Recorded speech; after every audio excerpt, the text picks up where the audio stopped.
It's my pleasure to introduce our first keynote speaker today, which is Caroline Uhler. Caroline is a professor of machine learning, statistics, and genomics at ETH Zurich. She holds a Master of Science in Mathematics and a Bachelor of Science in Biology, and all from University of Zurich. And she obtained her PhD in statistics from UC Berkeley in 2011.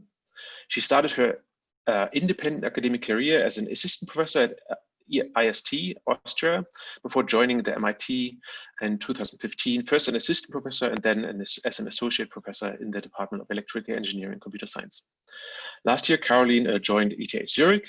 Her research focus is on causal inference, in particular designing and learning from interventions, and neural networks, in particular for generative modeling and applications thereof to genomics.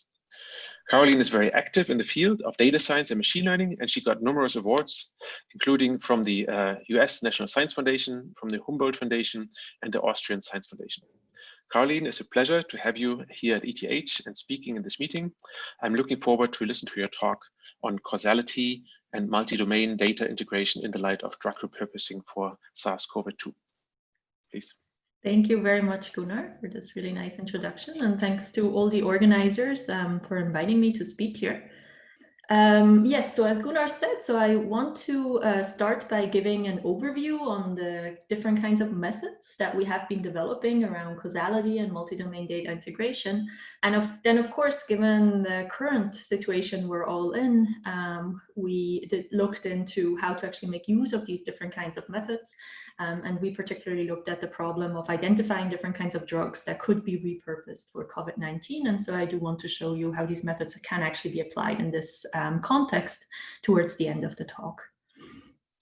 Okay, so let me start with an overview on the, the kind of motivating question that has been behind many of the different kinds of methods that we have been developing over the last couple of years.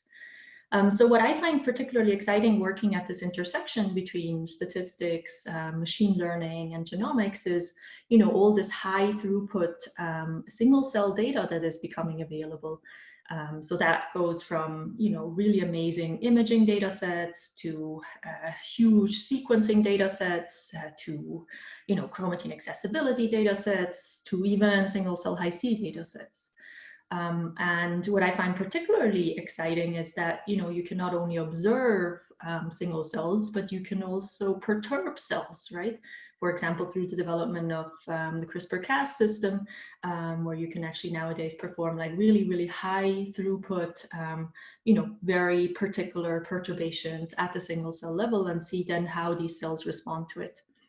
Or very similarly, if we're thinking about drug repurposing, there, of course, we will be interested in these really large scale drug screens that people have been doing. A drug is, again, just an intervention, right? And so you get to see how a cell responds when you give it a particular intervention.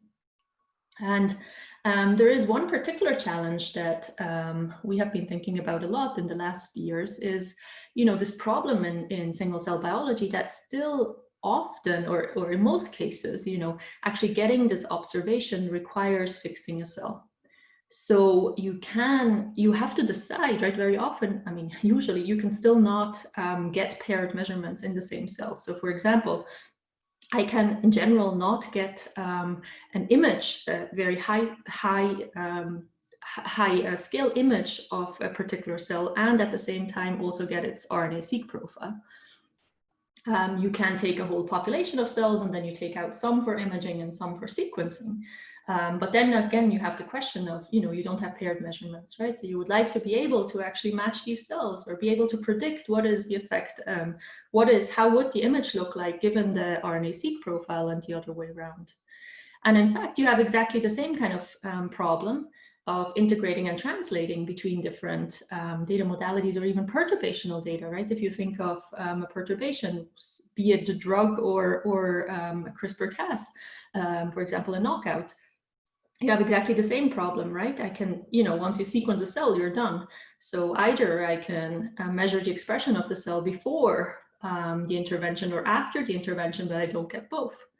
So I again have this problem of trying to integrate and translate between, in this case, interventional and observational data. right? The question is always the same. I get to see the, say, perturbed data, the perturbed cell, and I'm wondering, well, how would this cell have looked like were I able to also measure it before the perturbation? Or how would this cell have looked like were I able to also get its image? Or even a time series kind of question, right? Same thing, because you have to fix the cell, you will not be able to actually look at it over time. So you have exactly the same question, well, how would this cell have looked like were I able to also image it at time point 10 or at time point 100? So it's always these like integration and translation questions that come up and that have motivated much of what we've been doing. And so I thought, since you've seen quite a bit on the sequencing side yesterday in terms of talks and gene expression, single cell gene expression, etc., I thought, well, I'll start by the work that we've been doing on, actually using this interventional data in order to get closer to mechanisms, and then go over to more imaging and try to see how can we actually connect the two different kinds of data modalities. They're very different, right? An image from an RNA-seq profile. So let me start with just on the RNA-seq side, but then actually thinking about interventional data and observational data, and see what we can actually gain when you also have interventions. And I think, this is a unique opportunity for biology, or coming out of biology, is because, there are very few fields, right, where you can just go in and actually perform an intervention and then afterwards see what happens. And in biology nowadays, you say you have 20,000 genes, you can actually go in and knock out any one of your genes or even combinations of genes and see what happens.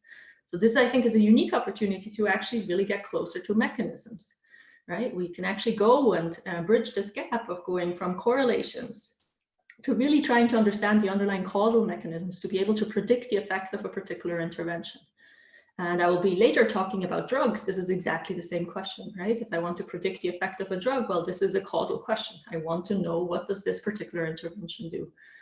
And so I just want to have 2 slides on this, just to give you a bit of an overview on the kinds of methods that are nowadays available that you can actually use when you have a mix of observational and interventional data. And so, as I said, so you really want to get to mechanisms. So you want to represent your gene regulatory network as a causal model, right? A causal model which will then predict what happens if you go in and you knock out a particular gene. So here's a causal model on just 4 genes. Of course, you will have 20,000 genes. This is just as a little illustration. So this causal model tells you that if I knock out this gene here, or if I overexpress this gene here, well, then the downstream genes are the ones that are going to change. Like, for example, here, this node here, this gene here will change, whereas, the upstream ones are not going to change. Right? So this is a representation that allows you to predict what is actually going to change when you do a particular perturbation, if you, of course, know where the perturbation hits, but you can also learn these targets as well. And if you think of different kinds of perturbations that we have in biology, we'll distinguish them into soft and hard interventions. So the hard interventions are the most invasive ones. Like, think of a knockout experiment, right, where you're just going in and you're setting the value of a particular gene, say, to 0, right, because I'm actually knocking it out, and assuming that the experiment actually has succeeded. In that case, you're actually changing the graph structure. So this is a really invasive intervention. Because now, if I set a gene to 0, there is no more effect of any other genes on me, right? I'm just being set to 0. And there are soft interventions. Think of a gene knockdown experiment, even an overexpression experiment, etc., where, the effect of everyone who acts on me is still there, right? But I'm going to change it because I'm overexpressed, or I'm actually knocked down. And so the question is, like, nowadays that there is all these data available, right? Can we actually use it in order to learn these regulatory mechanisms underlying, what is happening inside the cell? Can we use it to predict a different kind of intervention that we maybe have not yet seen, right? So maybe, can I predict what happens if you go in and now, you have data on gene 2, can you go in and tell me, like, what will happen if I knock out gene 3, or if I overexpress gene 3?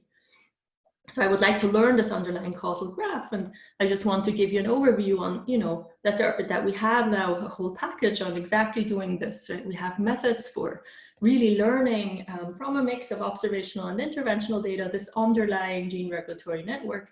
And we also validate it by, leaving out some of the interventions and actually being able to predict what happens when you intervene on a gene with these unseen interventions. And so we have this for hard interventions and soft interventions. So as I said, for knockouts and also for knockdown experiments, for example. And I'll show you also afterwards that we can also use these kinds of things when you have actually drug data available as well. And often, maybe I just want to point out this, often, you know, you don't really care about a network on 20,000 nodes, I would think. But often you care about differences between networks. So say you have a healthy state and a disease state, and you really care about what are the differences between them. And in that case, it really doesn't make sense to learn a full network on 20,000 nodes just to take a difference with another network on 20,000 nodes. So we also have methods to directly learn differences between networks. And here, for example, we apply it, you know, in order to, and I think you saw also a talk yesterday, a very nice talk by Mermit on T cells, in order to, you know, directly estimate the differences between the activated and the naive state, for example. Or here, if you look at two different patient cohorts for ovarian cancer, which have very different survival rates, well, you may care about, you know, what might be causal reasons for why these two different patient cohorts have such different survival rates, right? And these might exactly be then targets which you might be interested in if you want to change the survival rate of these different patient cohorts. And then similarly, you know, what is also, I think, a very important question that is coming up more and more is experimental design questions, right?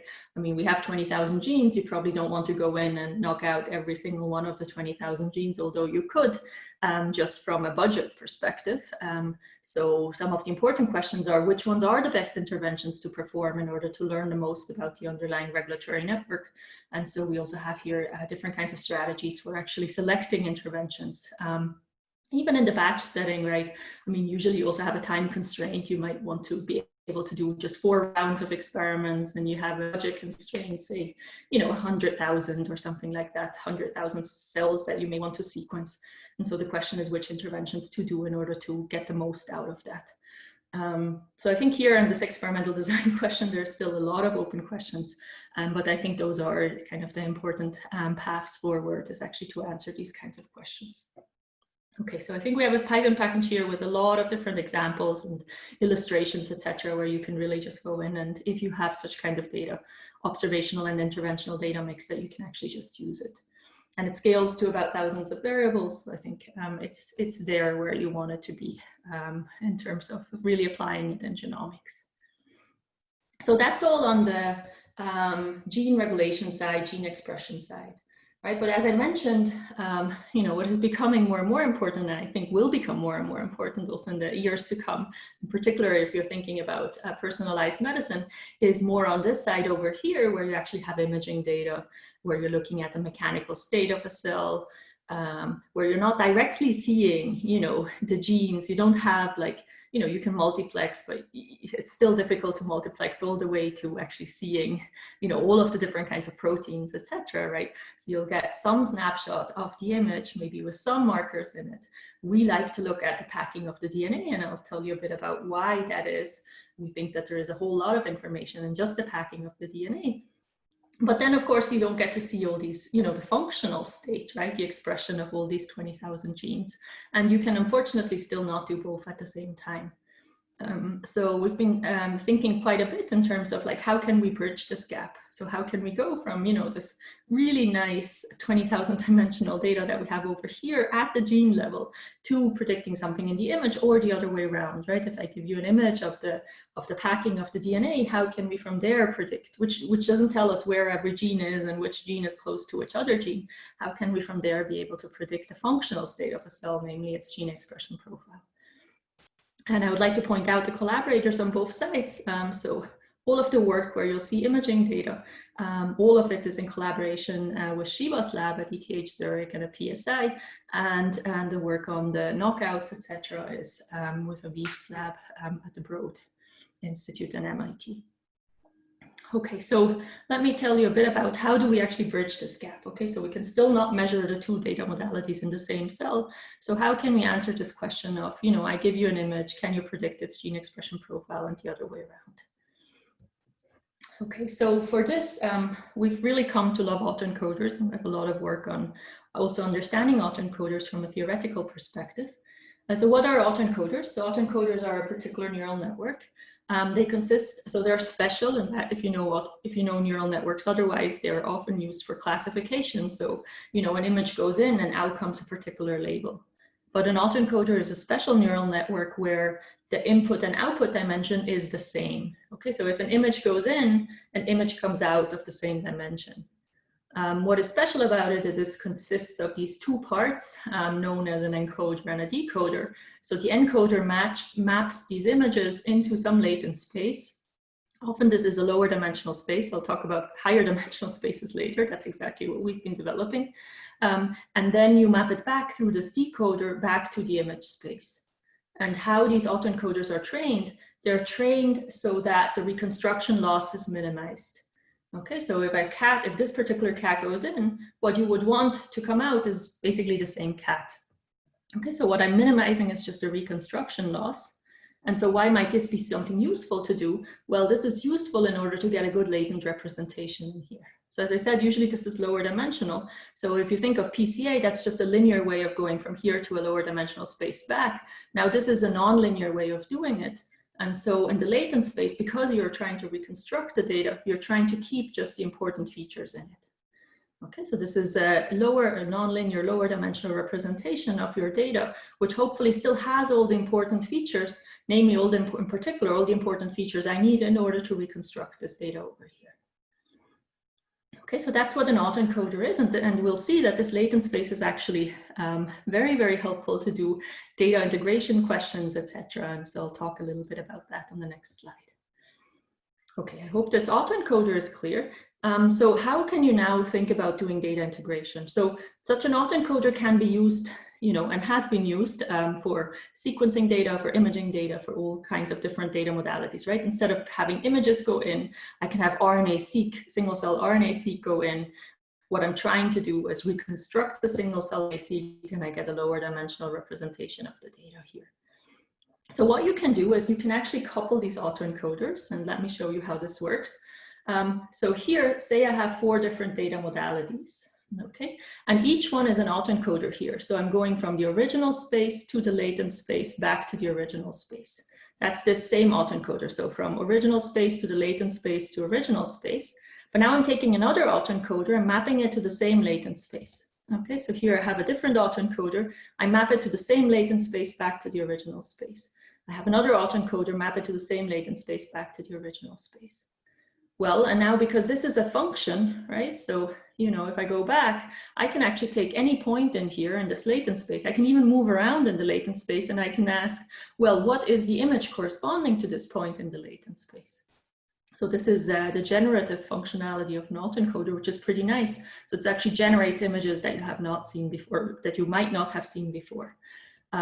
And so that's exactly what you can use, right? Once this is trained to map to the same latent space, well, then I can take here, for example, say this is RNA-seq. I can move from RNA-seq to the latent space, and then I can use another autoencoder to move from the latent space, say, to images. Okay, so then I can take a particular cell here, move it to the latent space and ask, well, how would it look like? Were I also able to image it? So I move it to the imaging space, and I will see the image corresponding to this RNA-seq profile. That's a really nice way of how you can actually integrate different data modalities.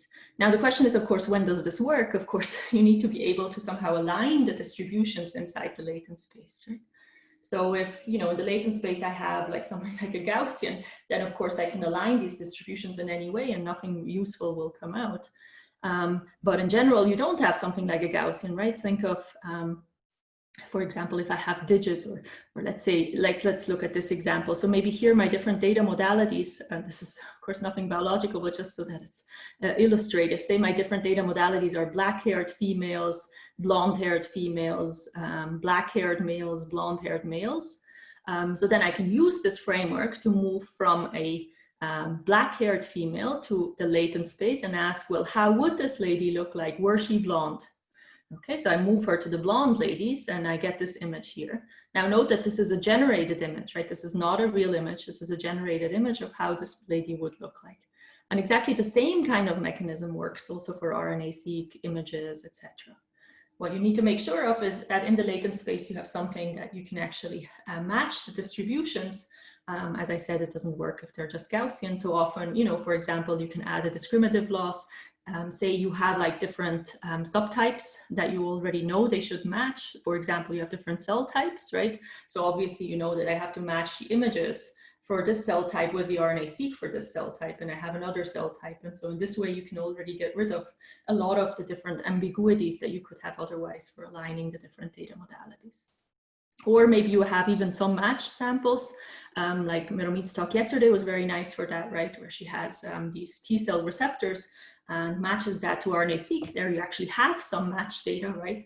And so you can already use some of the matched data to get rid of the ambiguity, and then you don't need any matching on all the other cells in order to actually be able to predict its T-cell receptor, for example. So here we validated it on data that can actually be measured matched. So that's here RNA-seq and ChIP-seq. So here you can take a cell. So with this framework, you can take a cell, you can map it to the latent space and ask how it would look like would I have its ChIP-seq profile? And this you can actually validate because I really have measurements in the same cell of ChIP-seq and RNA-seq. But, you know, as I said, you know, this is maybe not that interesting because RNA-seq and ChIP-seq, they're really quite similar data modalities, which can also be done with other methodologies. So we really developed this because we wanted to be able to go from images to RNA-seq, okay?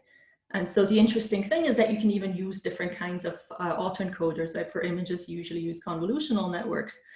For sequences, you use fully connected ones, but that really doesn't matter because I can just put together any kinds of autoencoders I like as long as they match into the same latent space. And so that's exactly what we did, and we also validated this framework in the following question. So let me present this particular question. So again, as I said, this is all in collaboration with Shiva's lab. So Shiva's lab had a paper some years back studying T cells, in particular CD4 plus T cells in the mouse. And they found, and here again, so these are always images where all we're seeing is the DAPI staining of the cells. Okay, so each one of these is a cell nucleus, and what you see is the how much packed or unpacked the DNA is inside the cell nucleus. And so what they found is that there are two different, so if you look at just these DAPI stained images, they found that there are two different populations of CD4 plus T cells, and that these two different populations are actually functionally different. So how are they functionally different? So there are two populations, one that has more heterochromatin, so more densely packed DNA inside the cell, at the center of the cell nucleus. And the other population has more heterochromatin at the periphery of the cell nucleus. And it turns out that the ones with the heterochromatin in the center is much softer, a cell much softer. It has higher transmigration efficiency in order to go from the bloodstream out into the infected tissues. And it also shows accelerated activation. Okay, so this is a state that is ready for or poised for activation. Okay, so that was all in mice and all just done based on imaging. So we wondered whether, you know, we would actually also see two different functional states if we looked at single-cell RNA-seq data, and whether we could link these two. And again, we also wanted to do it in humans instead of in mice. So here you see the data of single-cell RNA-seq. When you just look at single-cell RNA-seq of these T cells, and you see very nicely, in fact, I mean, if you do all kinds of different clustering methods, you'll see very cleanly two different clusters appearing in your activated state. Here I'm just showing also the naive, not in the naive state. Here I'm also showing the activated state, just so that you have a comparison. It's very clean, if you look at the PCA state, that there is this green population that is closer to the activated state. So we'll call this one here in the naive state, the state that is poised for activation, and this one here, the state that is more quiescent within the naive T cells. And the same also becomes clear over here. So here again, I just have the activated T cells just for comparison. Here are our two clusters. You see that one cluster is closer to the activated state than the other one. We will just call this, although these are, you know, both of them are just naive T cells, we will call this cluster here the one that is poised for activation, and the other one the one that is quiescent. Okay, both of them, as I said, are naive T cells. So the question is now whether these actually correspond to two different states when you look at the DNA packing of the cell nucleus. Again, as I said, this was done in mice. So we actually did this experiment now in humans. And very nicely, we also found two different kinds of clusters, also in humans. Here you see it nicely, right? One has more heterochromatin at the outside of the cell nucleus. One has more heterochromatin in the center of the cell nucleus. And so now the question is, of course, whether these two match, right? Do these two populations match? So this is exactly what we did here. So this is this autoencoder that maps from images into the latent space. Here is an autoencoder that maps from RNA-seq, single-cell RNA-seq to the latent space. And this, of course, allows you to take in an image and predict what its RNA-seq profile would look like were you able to measure that as well. And that's exactly what we did in terms of here, first just a computational validation, and then also an experimental validation that you see up here. So how does this computational validation work? Well, so we took these two different populations. So sorry, in the imaging, in the real images, we took the two different populations that you see here, peripheral and central heterochromatin. And we asked, well, what would their expression profile look like? And let me look at what is the predicted difference in expression between, you know, a cell that is in here and a cell that is in here.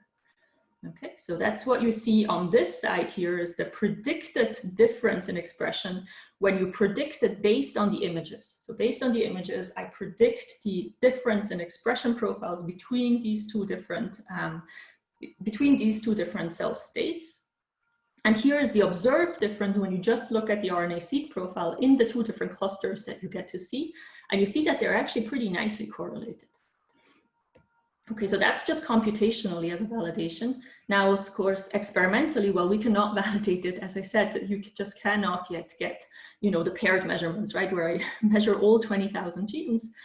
What you can get is I can, for example, choose two genes here, and that's exactly what we did, two genes for which there are good markers. You know, one that should be very up in one of the states and very down in the other state, etc., and the other one the other way around. So you see here, these two are the ones that we chose.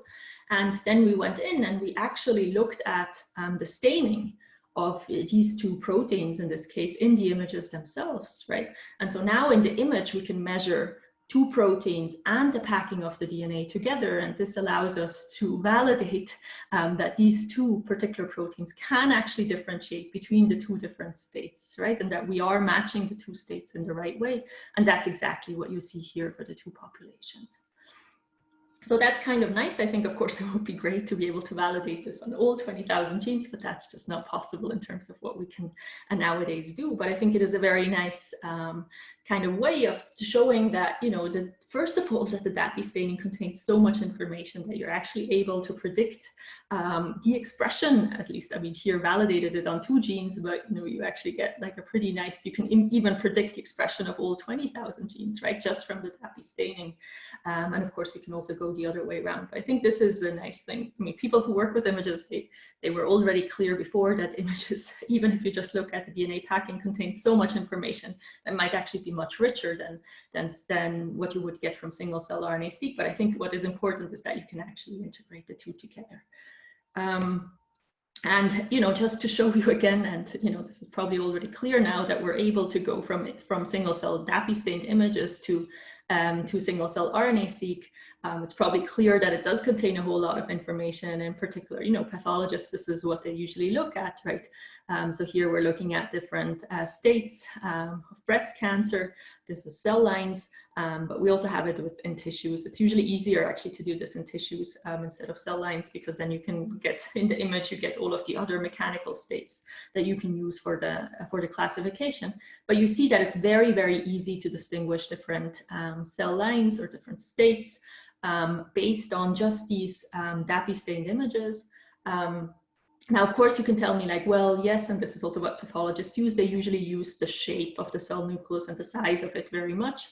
But in fact, if you just take out of these cells, you just take little patches like you see here, so that you don't get to see the size and the shape of these cell nuclei, the accuracies that you get are exactly the same, in fact.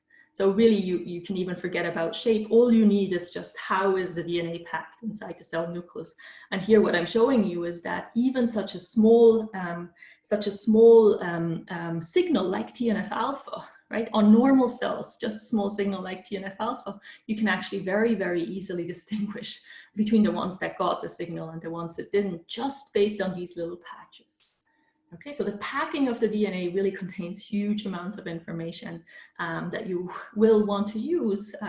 In particular, also if we're thinking about personalized medicine, I think, you know, in coming years, there will be a lot more imaging data just because, you know, it's much cheaper to get than, and from one image, you usually get a whole lot of single cells that you can really study the variability among these single cells. And, you know, based on this, you can then also map it to different kinds of genes and see what might be the functional state of these cells as well. So that's in terms of the images, just to show you that these DAPI stained images actually really do contain a whole lot of information. Now, of course, what you would want to do, now here we have cell lines, right? But if you're looking at tissues, what the problem is, and what I also mentioned at the beginning, you know, we don't only have a problem that we cannot measure different data modalities in the same cell, that we cannot measure perturbational and interventional data in the same cell, but we also cannot get timelines, right? Because if I now, and in particular in the human body, right, you can usually not do this, but even here, even if I have it on cell lines, once I took this image, I'm done with the cell. I cannot ask how this particular cell would look like, you know, were it already in a later stage. For now, these are cell lines, but, you know, if I take a real cell, how would the cell look like? Were it in a later stage of cancer, or how did it look like at the beginning, right? How early would I have been able to detect already differences between this particular already cancerous state and earlier states? And that's something that has bothered me quite a bit, is that somehow as a machine learning person, you might never be able to detect cancer earlier than a pathologist, because we're always training based on their data, right? So we're training based on data from a pathologist that tells me, like, you know, this is the cancer state and this is not, or this is fibrocystic state and this is not. So the question was, how can we maybe develop our own training data of, like, you know, how cells would look like in earlier time points? And again, you know, what we're using here is, again, an autoencoder framework.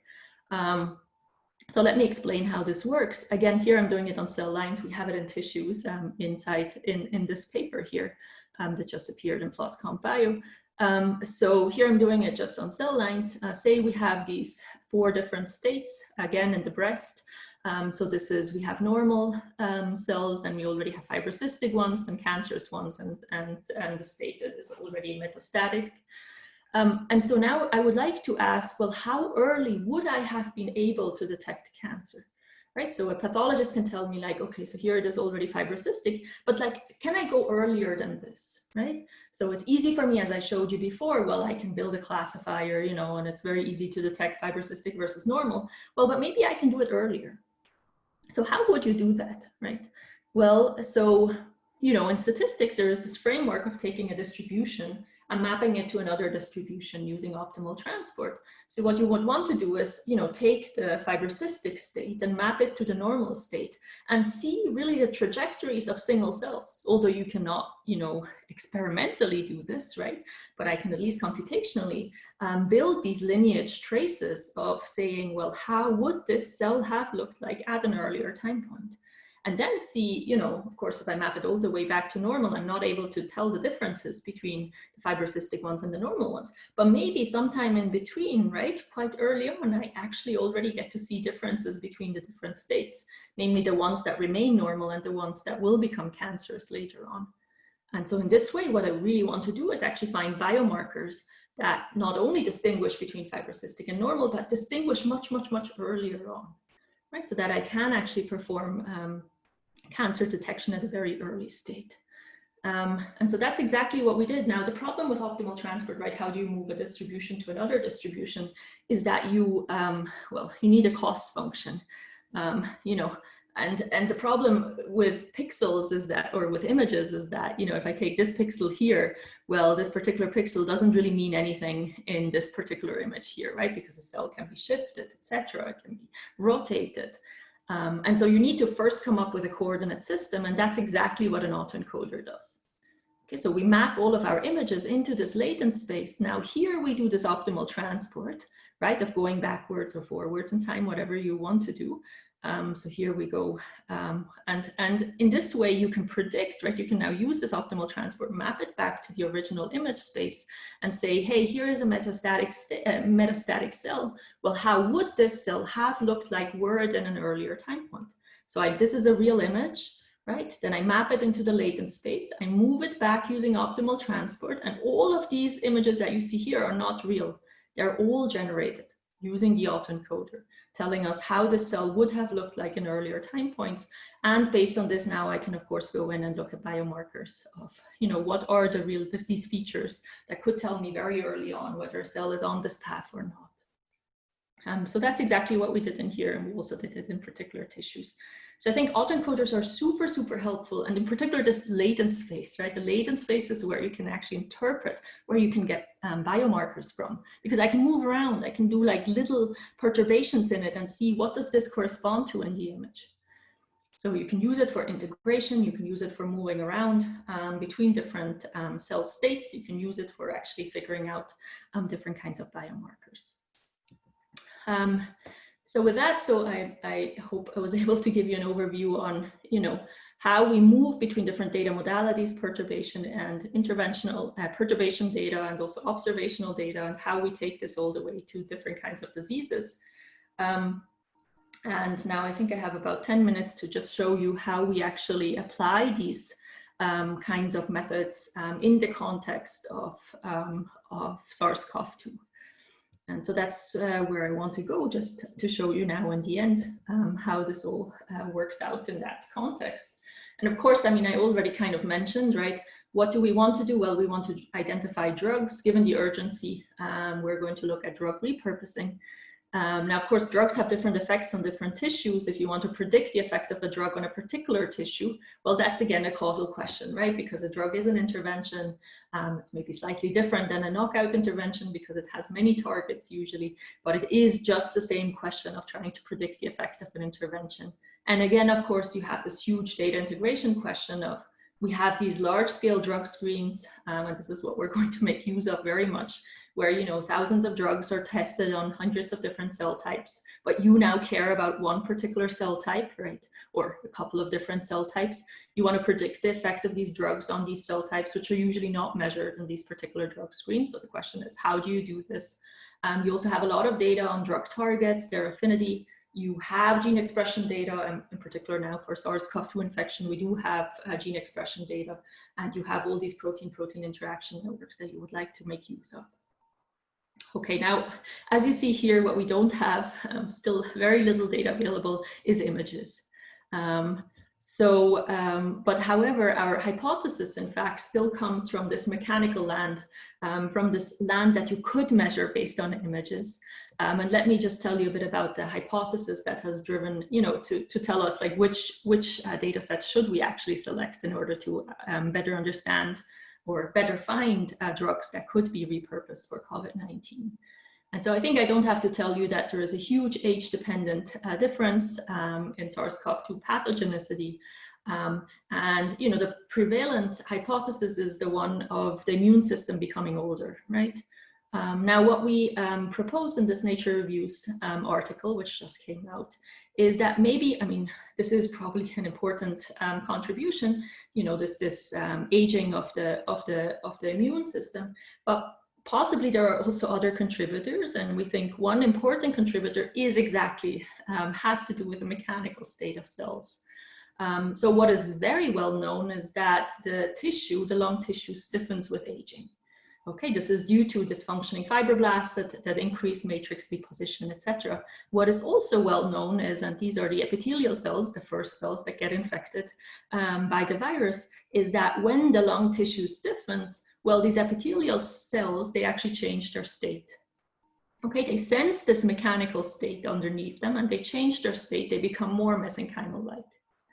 Now, what Shiva's lab has shown, and this is again clear if you think about the packing of the DNA, right, is that if you are in a relaxed epithelial-like state, or if you are in a stiff mesenchymal-like state, if you show these cells the same signal, in this case, it was some cytokine signal, you'll see that although the transcription factor both goes into the cell nucleus, it will evoke a very different expression response. So in particular here, for example, so if you look at these different gene expression profiles, you'll see that there are, for example, genes here that are down-regulated in the epithelial-like state, but upregulated in the mesenchymal-like state when you show it the same cytokine signal. Okay, and this makes sense, right? Because the packing, I mean, obviously the packing of the DNA is very different in these different states. So even if the same transcription factor goes in, well, it can turn on very different kinds of genes. And so the hypothesis here is that this is exactly what is happening, right? When you age, well, we have these epithelial cells, which are in a very different state. And so obviously, if the same signal goes in, it will actually have a very different output. And this is exactly what could lead to more replication over here, and a normal immune response over here. So this, I mean, this hypothesis, just all what it suggests is that if you want to find drugs for SARS-CoV-2 or COVID-19, you really do want to look at pathways that, or at targets that intersect the viral replication pathway as well as the aging pathway, right? Because this will give you nice targets that are really sitting at the intersection. And that's exactly what we did. So first, in terms of just figuring out what is the disease signature at the intersection of disease with aging. So we took bulk gene expression data that is available based on SARS-CoV-2 infection. We took gene expression data of the aging lung. We intersected the differentially expressed genes. We looked at, the pathways that are involved. Here you see all the pathways that you would expect to see. And this is, I think, a very nice plot, which shows us for these 219 genes, whether they're up or down regulated here with SARS-CoV-2 infection and here in older versus younger individuals. And what you see very nicely is that most of these genes show the same directionality of expression, right? So if, here you see if a gene is up with SARS-CoV-2 infection, it is also up in the aging individuals, or if it is down, it is also down in the aging individuals. And there are very, very few genes that show the opposite direction. Okay, this is highly statistically significant, this co-directionality of expression, which is another indication that, there might be quite a bit of crosstalk between aging and SARS-CoV-2 replication. Okay, so this is just to identify the disease signature. Right now, we need to look at drug signatures and see which ones could actually push us back into the normal state in these particular cells. Okay, so what do I have here? So here again, all I'm showing here, and these are 3 different batches. Let's not worry too much about the batches. But here in PCA state, you see very nicely, this is the disease signature. Okay, so this is the signature that we want to revert back to the normal state. Now these experiments were done in A549 cells. Well, these are cancer cell lines, but at least they are from the lung. So of course we would like to say something about the normal cells. This is just the kind of data that we currently have available. But that also means that, whatever drug signatures we find, we want it to be transportable to the kinds of cells that we actually care about. Okay, so let's look at the different kinds, or here a particular really large scale drug screen that is really available for anyone to use. It's the CMAP, which was developed at the Broad, which has huge numbers of samples on many, many different kinds of perturbations. We only here use, because we're interested in drug repurposing, we only use the FDA approved drugs, and they measure gene expression. Okay, so now the interesting thing is, among all these different cell types that they looked at, in fact, A549 is among these, as you see here. So the simplest approach, which is the approach that has been performed often before, is, well, here I have my disease signature. Let me look at all of the drug signatures, which, here I just took some random drugs out, and let me just take the drug that pushes me back into the normal state as much as possible. Okay, so where the disease signature is as anti-correlated as possible to the drug signature. It's known as signature matching. Now, of course, you already have a problem. So now, okay, it's nice, we have A549 cells here, but not all interventions were performed on A549 cells. In particular, there are different drugs that were only performed on some other cell types. And I don't think you want to be throwing away all this data that you have here. In particular, you will be just disregarding many of the drugs that you actually don't have on A549 cells. Also, as I said, in the end, you don't care about A549 cells, but you want the whole analysis to actually be transportable to, say, AT2 cells, or the kinds of cells, the normal cells that we actually have in our body in the lung, that are the ones that are most affected by SARS-CoV2. So how do we do this, right? How do we predict the effect of a drug on a different cell type that we have not yet seen? So here, for example, take a drug that you have only seen on, I don't know, MCF7. This is another cell line that has a lot of different interventions. And I would like to predict the effect of this drug on A549 cells or on AT2 cells that we actually then in the end care about. So how can we do this? And again, this is a causal question, right? I have a particular intervention in one domain. I would like to predict its effect in another domain. Again, autoencoders is what we're going to propose to use. Maybe some of you have seen this, right? That you can use. So here, for example, so let's say you have all kinds of people that are, neutral face and smiling face. So these are the images that I have. I moved them to the latent space. So this is the vector corresponding in the latent space to making this particular person be smiling, okay?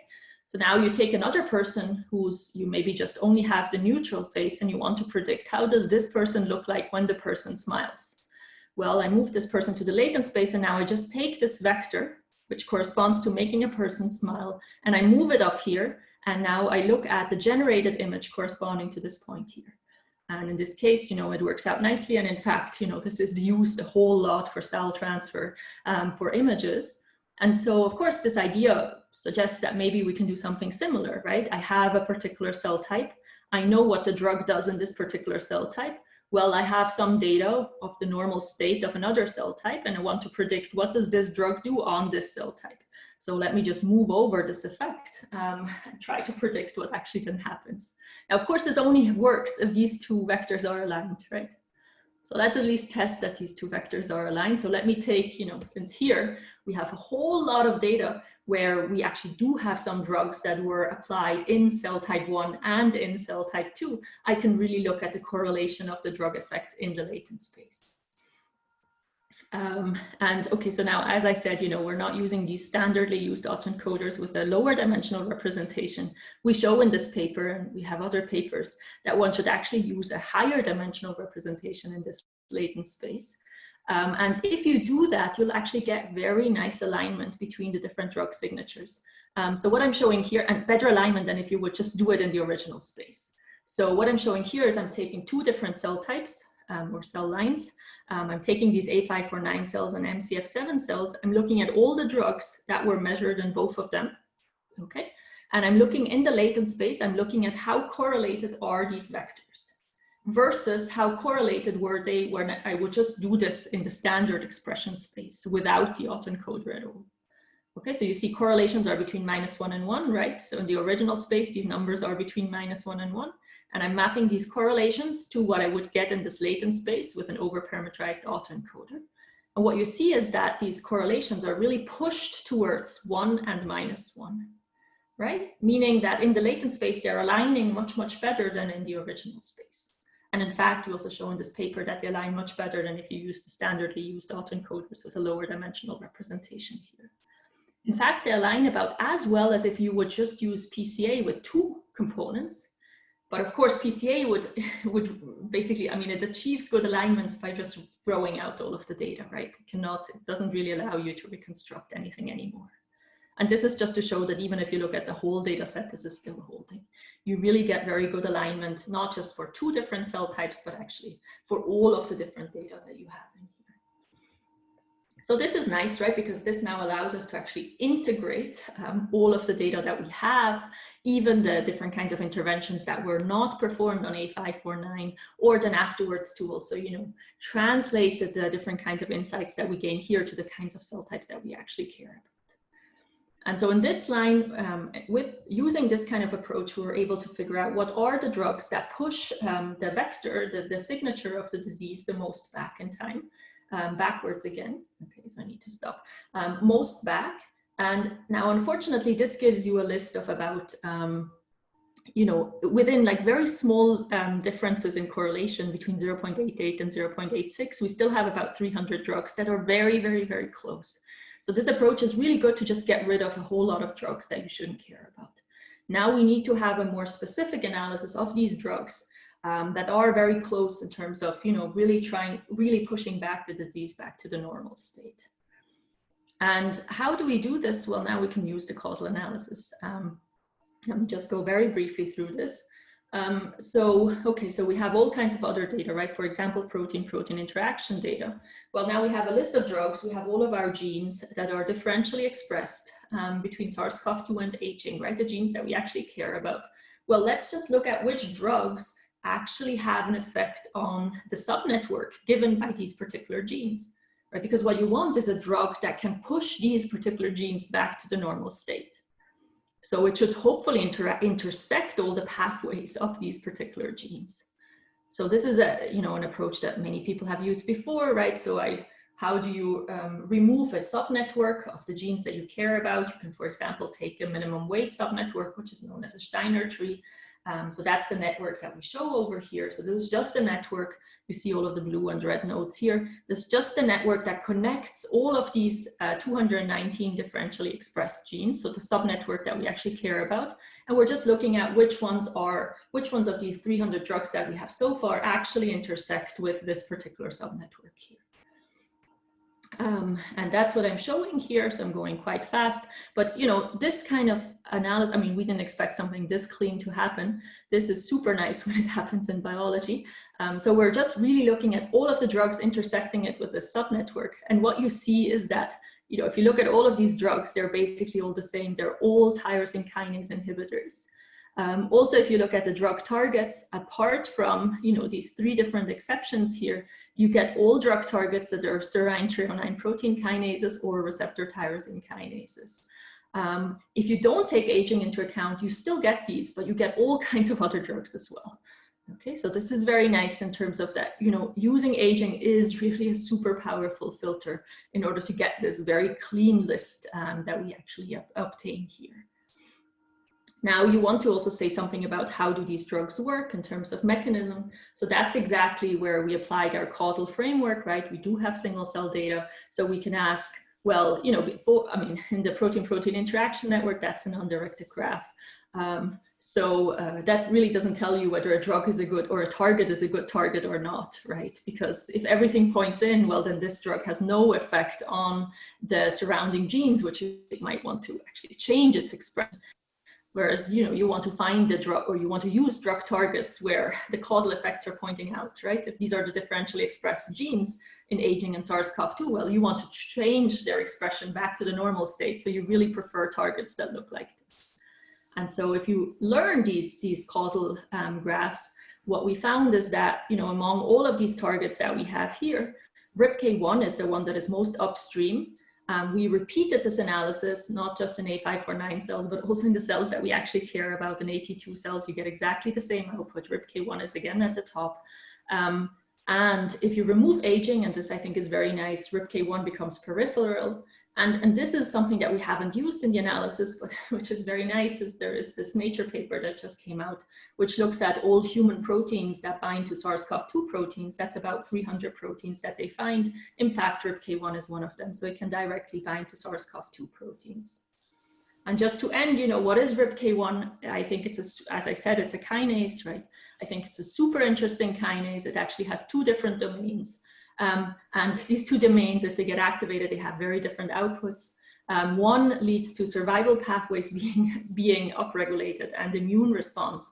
The other one leads to apoptosis, necroptosis, so it's death domain, which is associated with fibrosis and blood clotting, which are exactly the kinds of features that we see in COVID-19 patients. And so the hypothesis, and this is of course something that we need to test now experimentally, is that depending on the mechanical state of the tissue, you're going to go into one pathway versus the other pathway. But of course, this is something that we need to test. Okay, so I hope I was able to convince you that, you know, these causal questions, or these causal methods that we've been developing, and these data integration methods are very, very helpful when you're also thinking about drug discovery, and can all be integrated into one nice, broadly applicable drug discovery platform that we here used for SARS-CoV-2, but of course can be done more generally. And with that, let me end. Of course, nothing would be possible without an amazing group of students, postdocs, collaborators with whom this work was performed, and then of course funding that made all of this possible. So thank you very much.